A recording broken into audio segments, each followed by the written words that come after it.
Une des dernières routines que j'ai mis en place dans ma structure de classe, c'est la perle du jour. Je me suis rendu compte que nos souvenirs, en fait, ils n'étaient pas automatiques, ils n'étaient pas faits au hasard, mais qu'on pouvait choisir ce qu'on voulait retenir sur une journée.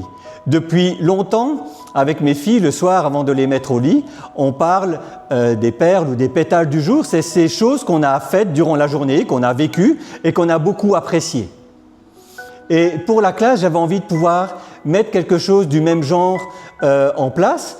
Et on a appelé ça la perle du jour ou la perle de la semaine, voire la perle de la période en fin d'une période scolaire. Et c'est le moment où chaque élève va choisir ce qu'il veut retenir de la journée.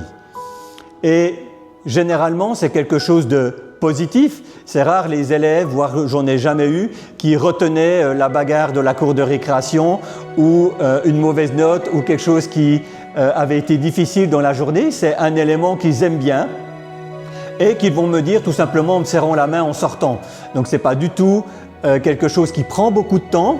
Et ce qui est marrant avec cette routine-là, c'est que souvent c'est moi qui l'oublie quand ils partent et puis les élèves me disent « Eh, on doit venir vous dire la perle du jour ».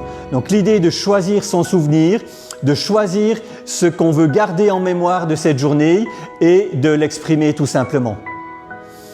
Généralement, c'est pour la journée et puis j'aime bien le vendredi de le faire par rapport à toute la semaine ou juste avant de partir en vacances de le faire pour la période. Certaines fois, ça vaut la peine de se remémorer les différentes activités qu'on a eues parce que c'est rarement le cours de maths ou le cours de français qui va obtenir la palme d'or, c'est souvent une activité spéciale. D'ailleurs, si nous on se posait la question de qu'est-ce qu'on a retenu de nos années d'élèves à l'école, c'est rarement un cours spécifique, mais ça peut être un cours spécial ou une sortie ou des activités dans ce genre-là. Donc c'est aider les élèves à prendre compte. Ça ne veut pas dire grand-chose ça. Aider les élèves à tenir compte ou à prendre note qu'un souvenir, ça peut se choisir et qu'avoir un bon souvenir de chaque journée, c'est toujours agréable. Pourquoi est-ce que je vous partage tout ça? Mais je pense qu'en fait, des différentes choses que je vous donne, il y a des éléments que vous faites certainement déjà très bien et peut-être même certainement mieux que moi. Et puis il y a des éléments où vous dites mais là j'ai des idées. Et c'est vraiment sur cet élément-là que j'aimerais insister, c'est qu'à partir de toutes les idées que moi je vous partage, de celles que vous avez déjà vues, mais j'aimerais que vous puissiez créer votre propre routine, c'est-à-dire mettre quelque chose en place à partir des éléments. Bien sûr, une routine n'est jamais terminée, une routine n'est jamais parfaite du premier coup, c'est quelque chose que l'on va mettre en place et puis que l'on va pouvoir améliorer, parfois qu'on mettra de côté parce qu'elle n'a plus de sens, parfois qu'on va reprendre et qu'on va même garder, qui pourrait même devenir un fondement de votre pédagogie ou de votre manière d'enseigner.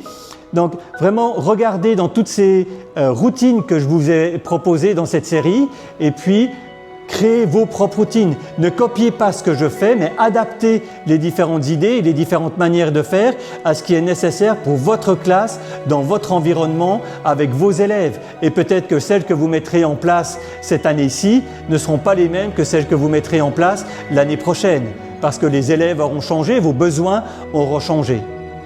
Alors, bonne création, faites ce que vous aimez, enseignez.